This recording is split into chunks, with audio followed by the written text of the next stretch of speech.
अपने राजाओं के इस मामले में कई जोरदार किस्से हैं। एक जोधपुर के एक प्रधानमंत्री हुए थे, मुझे लगता है राजस्थान के उस समय के इतिहास के वो महानतम व्यक्ति थे, सर प्रताप। सर की उपाधि मिली भी थी, सर प्रताप प्रधानमंत्री थे जोधपुर के। 2-3 राजाओं के शासनकाल में प्रधानमंत्री रहे। राज परिवार के थे, राजा के अंकल लगते थे, किसी राजा के भाई लगते थे।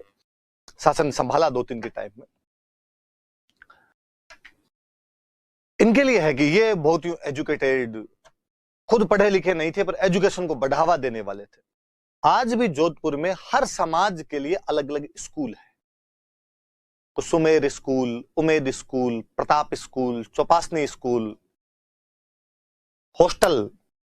मैं जोधपुर स्प्रिंग बोर्ड में जाता हूं, उसके ठीक पीछे कायम खानी समाज का हॉस्टल है। खूब सारे बच्चे आते रहते हैं वहां पर कोचिंग में। मैं एक दिन बाहर खड़ा था, बच्चे लो सर चलो चलो हमारे हॉस्टल पीछे ही है सर, पीछे चलते हैं, चाय पिलाते हैं आपको। मैं उनके साथ हॉस्टल चला गया। हॉस्टल के आगे लिखा हुआ था महाराजा उमेद कायम खानी छात्रावास। महाराजा उमेद कैसे? तो ये जमीन जो थी उमेद सिंह जी के टाइम में दी गई थी, ये बिल्डिंग उनके टाइम के अंदर बनी थी, इसलिए नाम ये रख दिया गया। मुझे लगा यार उस समय उन लोगों में इतनी दूरदर्शिता थी कि उनको लगा कि नहीं यार हॉस्टल नाम की भी कोई चीज होनी चाहिए। ये सब सर प्रताप का असर था। राजा भले ही कोई रहा हो पर वो सर प्रताप ही थे करवाने वाले। आज भी जोधपुर हाई कोर्ट में सर प्रताप की मूर्ति लगी हुई है। न्याय का देवता माना जाता उस आदमी को, बेहद न्यायप्रिय व्यक्ति थे सर प्रताप। सर की उपाधि मिली उनको अंग्रेजों की तरफ से, वर्ल्ड वॉर में लड़ने के लिए गए थे, खूब अच्छे थे। 2-3 बातें ये तो, इसको अब जोधपुरी कोट पैंट ये फेमस करने वाले सर प्रताप ही थे। सबसे पहले उन्होंने ये पहनने शुरू किए थे सर प्रताप।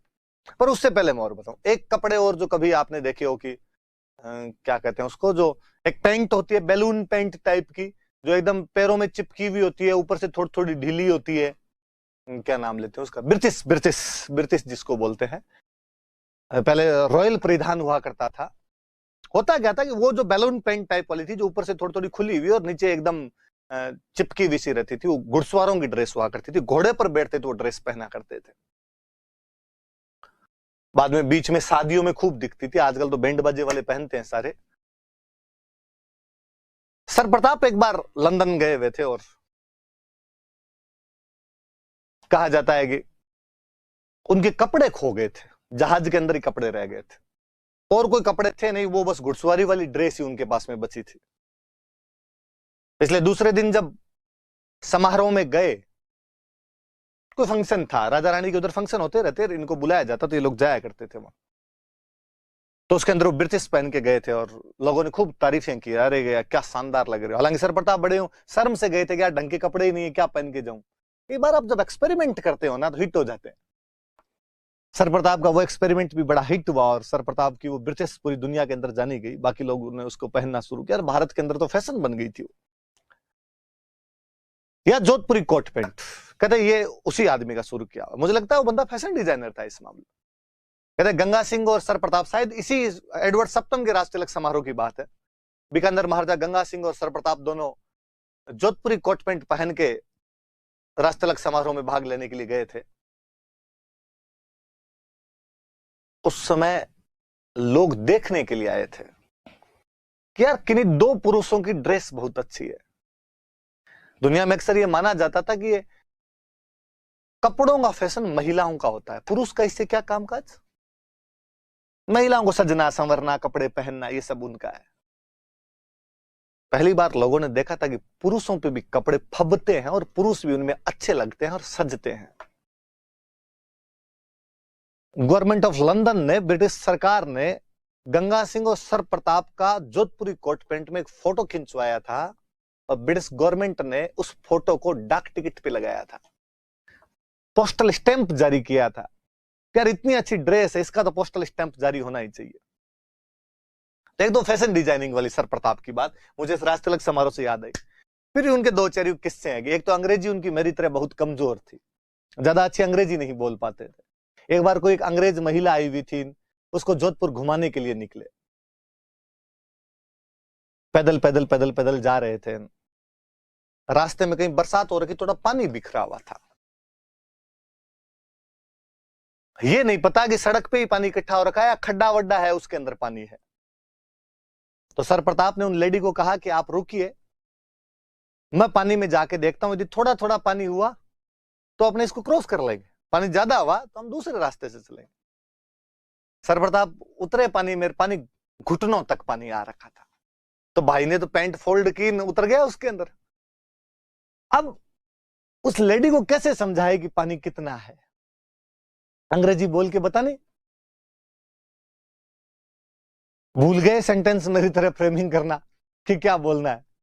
तो कहा देयर इज गोडा गोडा वाटर, यहां गोडों गोडों तक पानी आ रखा है। तो अंग्रेजी थोड़ी उस प्रकार की हुआ करती थी। क्या कहते हैं, कोई अंग्रेज रेजिडेंट था, उसको कुत्तों की लड़ाई देखने का बहुत शौक था। क्या दिन उसने सर प्रताप गया, सर प्रताप तुम्हारे पास भी कुत्ते हैं क्या? उसने कहा हाँ। तो कल तुम्हारा कुत्ता लाना, मेरा कुत्ता लड़ाई करवा के देखेंगे। दूसरे दिन उसके पास गए, कुत्ते को बाहर खड़ा किया, अंदर गए। अब भूल गए कि इसको कैसे बोले अंग्रेजी में। उसने पूछा हाँ, तो कहा यू डॉग मतलब तुम्हारा कुत्ता, मी डॉग मतलब मेरा कुत्ता, फाइटिंग फाइटिंग। उसने कहा वाह भली बात है, अब यू ही डॉग है और मी डॉग है, जो तो अपने ही लड़ लेते हैं आपस में, और तो क्या ही करें। उनका एक और अच्छा सा किस्सा जो मुझे याद आता है कि एक बार कोई ब्रिटेन की रानी के किसी फंक्शन में, शायद बर्थडे था रानी का, उस बर्थडे के अंदर गए हुए थे। अपने राजस्थान में ये त्योहार धोखते ही नहीं है भाई, बर्थडे अपने जानते ही नहीं। और जाने क्या, अपने बर्थडे पता भी तो नहीं होते कब आता है। मम्मी को पूछ लें कि बर्थडे कब आता है, तो मम्मी अभी भी वैसे बताती है, कहा अपने गोरती गा ब्याई ने 20 साल तू हो। कब गोरती गा ब्याई थी, कब मैं हुआ था? जकी साल आपने चीना होया 20 साल तू हो। चने कोई 5-7 साल में एक बार होते हैं यार, एग्जैक्टली सन किसको याद रहे। इसलिए अपने ज्यादातर की तो जो बर्थ डेट है तो 1 जुलाई से 10 जुलाई के बीच मिलती है। स्कूल गए, मार साहब का नाम लिखो, साटा बर्रो कितना वर्रो हुए, 5 वर्रो है। मार साहब वो 1 जुलाई से 10 जुलाई के बीच में नामांकन चल रहे होते हैं, उससे 5 साल पीछे ले जाके लिख देते हैं 6 जुलाई 2015। अपने जन्म तिथियां वैसी है, तो अपने यहाँ बर्थडे मनाना रही कोई जानता ही नहीं था। पर बुलाया है तो भाई चले गए यहां से सर प्रताप। वहां तमाम राजा आए हुए, ब्रिटेन की रानी का बर्थडे, पूरी दुनिया इकट्ठी हो रखी है, दुनिया के बड़े बड़े राजा आ रखे, सब महाद्वीपों पर अंग्रेजों का कब्जा, सबके पास में गिफ्ट। सर प्रताप खाली, सर प्रताप को यह भी नहीं पता था ये भी देना होता है। सर प्रताप ने किसी से पूछा इस चिलकने कागज में क्या है? उन्होंने देख कागज, तू नहीं लाया क्या? उनको मांगते केवल खाना खाना ही आ गया, ये गिफ्ट होता है, गिफ्ट देना होता है। तो यार हमारे मनाते नहीं है त्योहार, हमें क्या पता क्या देना होता है क्या नहीं देना होता। दिवाली मनाते हैं, हम बता देते हैं दिवाली पे क्या क्या होता है। उनका अब तेरी बेइज्जती हो जाएगी।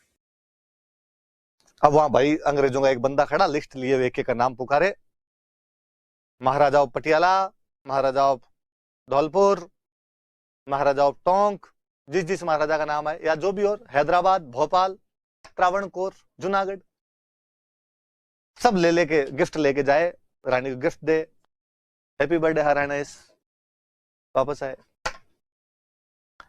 सर प्रताप खड़े हुए, सर प्रताप खड़े हुए तो गिफ्ट नहीं पास में। सारे लोग हंसे, अब इसकी बेइज्जती हो गई, अब वहां जाके क्या देगा। सर प्रताप आगे गए और पहले अपने वाले रहते अपनी पोशाक में ही थे, तो जोधपुरी कोट पैंट इस टाइप की पहनी हुई, ऊपर साफा बांधा हुआ, बाकायदा तलवार लटकाई हुई। बोले चले लंदन गए थे, पर वो अपनी संस्कृति वहां भी लेके चले जाया करते। मतलब जब कोई आदमी गाय भी ले जा सकता है तो तलवार तो बहुत बड़ी चीज ही नहीं है। तलवार लटकाई हुई, रानी के सामने गए, रानी के सामने सावधान खड़ा हो गया, तलवार म्यान से बाहर निकाली। म्यान से बाहर निकाली तो वो बॉडीगार्ड से भाग के उन्होंने कहा आज सल्टाएगा रानी को, जिसमें शक नहीं है। उन बॉडीगार्ड्स को अपनी टूटी फूटी अंग्रेजी में समझाया, stop stop, I want to talk queen. रानी को लगा है कुछ कहना चाहता है, उसने बॉडीगार्ड्स का आने दो, गए उसके पास, जाकर कहा हैप्पी बर्थडे हराइस, और अपनी टूटी फूटी इंग्लिश में और उसको बताया कि मैं गिफ्ट नहीं ला सका, लेकिन मैं आपको ये मेरी तलवार भेंट करता हूं। तलवार उनके हाथों में दी और कहा, अपना यूं गर्दन झुकाई उनके सामने और कहा कि सर प्रताप अपना सर तुम्हें भेंट करता है, और कोई गिफ्ट था नहीं। यदि ब्रिटिश एम्पायर को कभी भी आवश्यकता पड़े तो सर प्रताप तुम्हारे लिए सर कटाने के लिए तैयार रहेगा। और रानी क्या खुश हुई। रानी को लगा यार ये जीने मरने की कस्में भी उनके उधर नहीं हुआ करती थी, अपने ही है चांद तारे तोड़ लाऊंगा। वो प्रैक्टिकल होते हैं, उनको भाई तारे कैसे तोड़ लेगा तू, कैसे जा सकता है ऊपर, कैसे तोड़ सकता है। अपने लड़कियां पूछती नहीं है कि भाई कैसे, थोड़ा ज्यादा हो रहा है, देख चांद तारे नहीं टूट सकते, साइंस नाम की भी कोई चीज होती है। रानी बड़ी खुश हुई, उसको ये डायलॉग पहली बार सुनने को मिला। कहते हैं उस दिन शाम को जब खाने का प्रोग्राम था, डिनर का जब प्रोग्राम था, तो रानी ने कहा कि मेरे पास सर प्रताप बैठेगा। रानी दिन में इंप्रेस थी। मुझे कई बार लगता है कि गंगा सिंह ने सिक्कों पर विक्टोरिया इंप्रेस नहीं लिखवाया था, विक्टोरिया इंप्रेस लिखवाया था कि विक्टोरिया हमसे इंप्रेस हो गई है, और वाकई विक्टोरिया इंप्रेस ही थी उनसे। सर प्रताप को अपने सबसे पास में बिठाया।